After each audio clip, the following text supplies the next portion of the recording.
What if I told you that the most dangerous moment in any leader's career isn't when everything is going wrong, but when everything is going right? What if the biggest threat to your success isn't external competition or market disruption, but the internal chaos that success itself can create? Here's a truth that most executives learn too late. In our fast-moving, high-pressure business world, the leaders who maintain clarity and make sound decisions during turbulent times are the ones who ultimately determine whether their organizations thrive or merely survive. Hello, everyone. My name is Shirley, and I am the AI avatar for Touchstone Publishers. Let's get real about leadership. Today, we're exploring Strategy 3 from Robert Greene's The 33 Strategies of War. And this strategy is absolutely essential for anyone who wants to lead effectively under pressure. We're talking about what Greene calls the counterbalance strategy, or as he puts it, amidst the turmoil, do not lose your presence of mind. This isn't about staying calm or managing stress, though those things matter. This is about understanding that chaos and uncertainty are not obstacles to overcome. They're the natural environment in which great leaders operate. The most successful executives don't try to eliminate turbulence from their organizations. They develop the ability to think clearly and act decisively while turbulence is swirling around them. The problem with most approaches to leadership under pressure is that they focus on trying to control external circumstances rather than developing internal capabilities. Leaders try to create perfect information, eliminate uncertainty, and establish predictable environments. But in our complex, interconnected business world, turbulence is constant, and the leaders who wait for clarity before acting are the ones who get left behind. Let me tell you about one of the most powerful examples of maintaining presence of mind during chaos in military history. In 1805, Admiral Horatio Nelson faced the combined French and Spanish fleets at the Battle of Trafalgar. The enemy had more ships, more guns, and the advantage of fighting in familiar waters near their home ports. Any conventional naval commander would have tried to match the enemy's formation, follow established tactical doctrine, and hope that superior seamanship would carry the day.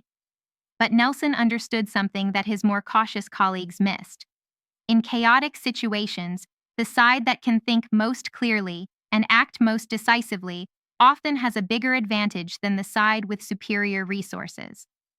As the battle approached, Nelson made a decision that seemed reckless to many of his officers.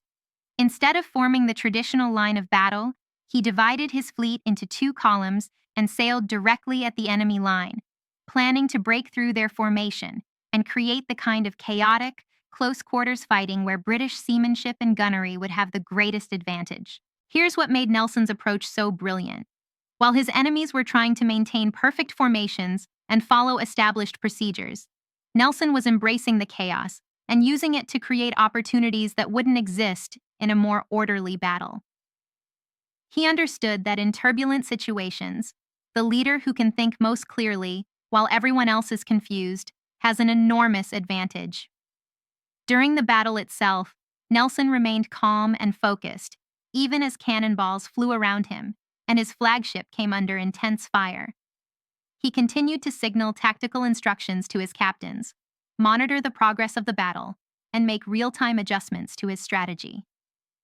While enemy commanders were overwhelmed by the chaos, Nelson was using the chaos to achieve decisive victory. The result was one of the most complete naval victories in history. The British fleet destroyed or captured most of the enemy ships while suffering minimal losses themselves. Nelson had achieved victory not by avoiding chaos, but by maintaining presence of mind while chaos swirled around him. Now, you might be thinking, that's an inspiring naval example, Shirley, but how does this apply to modern business leadership? The truth is, the most successful business leaders are often the ones who can think clearly and make sound decisions during the most turbulent and uncertain periods. Think about what Jeff Bezos did during the dot-com crash of 2000-2001. Amazon's stock price fell by more than 90%. Critics were calling the company a failure, and many investors were demanding that Bezos change course or step down as CEO. The business media was full of stories about the Amazon death watch, and employees were leaving for more stable companies.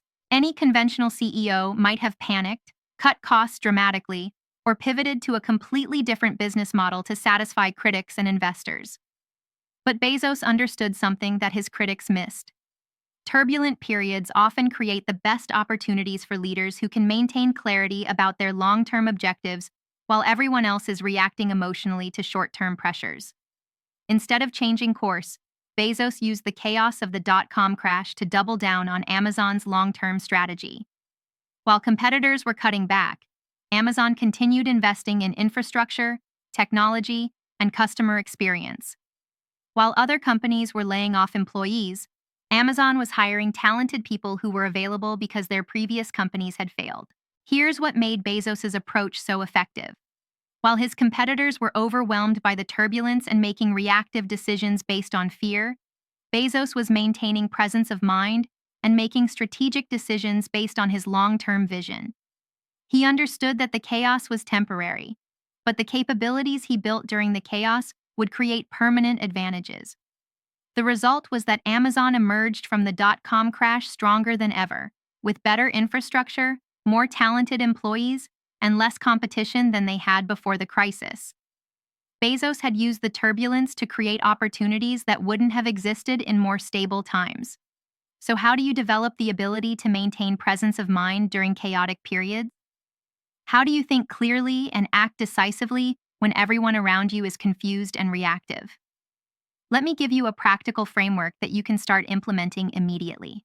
First, develop situational awareness by constantly monitoring both the immediate tactical situation and the broader strategic context.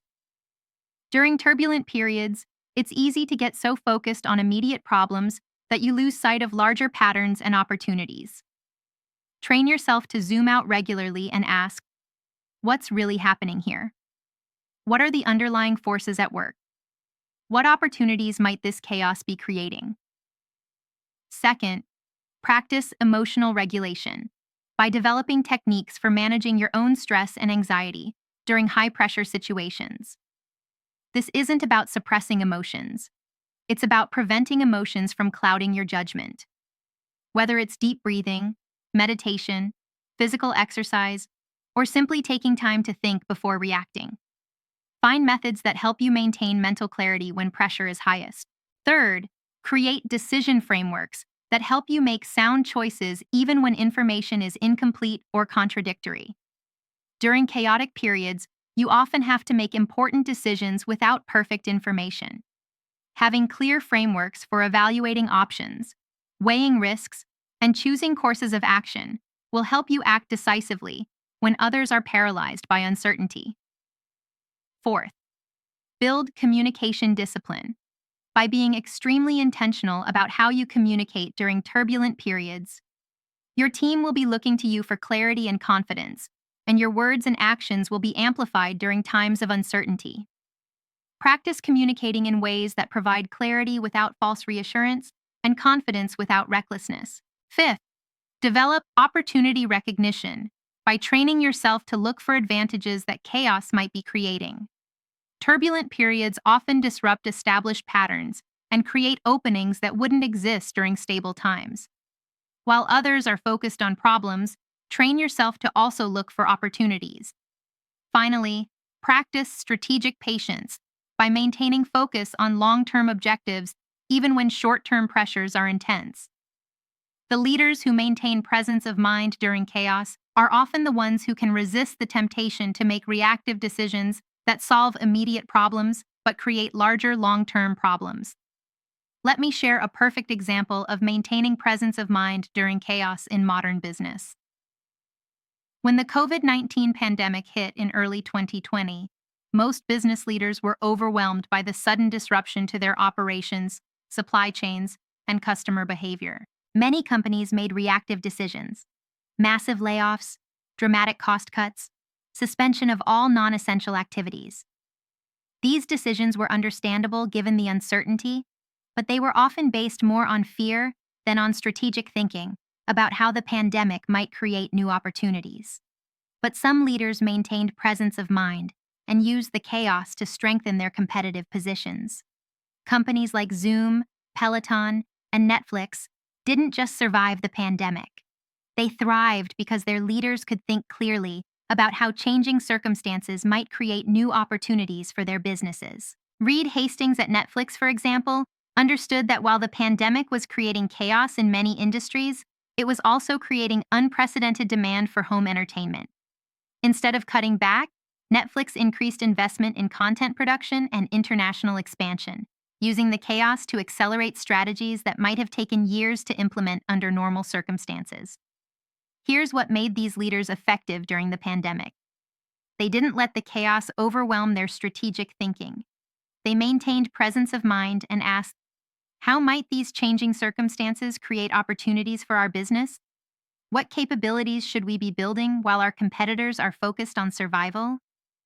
The result was that companies with leaders who maintained presence of mind during the chaos emerged from the pandemic stronger and more competitive than they were before the crisis. Here's what you need to remember about maintaining presence of mind during turmoil. First, chaos and uncertainty are not obstacles to overcome. They're the natural environment in which great leaders operate most effectively. Second, the leaders who can think clearly and act decisively during turbulent periods often have bigger advantages than leaders with superior resources who become overwhelmed by uncertainty. Third, maintaining presence of mind requires both emotional regulation and strategic thinking.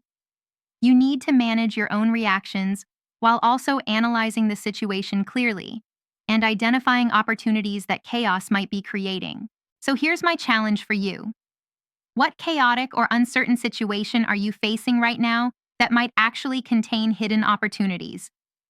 How could you develop better techniques for maintaining clarity and focus during high-pressure situations?